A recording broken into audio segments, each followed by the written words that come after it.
శనగపప్పు, ఆవాలు, జీలకర్ర అన్ని కొంచెం నూనెలో వేయించుకొని, నేను మామూలుగా అయితే పొంగనాలు పచ్చివే వేస్తానండి. ఈరోజు కొంచెం వేయించి చేసినాను. పొంగనాలంటే పచ్చివే వేసేస్తాను అన్ని. పాలకూర, క్యాప్సికమ్ అవన్నీ ఉన్నాయి కదా, కొంచెం వేయించినాను.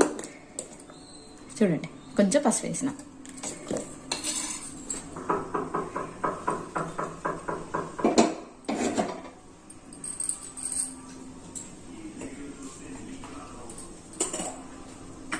కొంచెం ఆయిల్ వేస్తాం.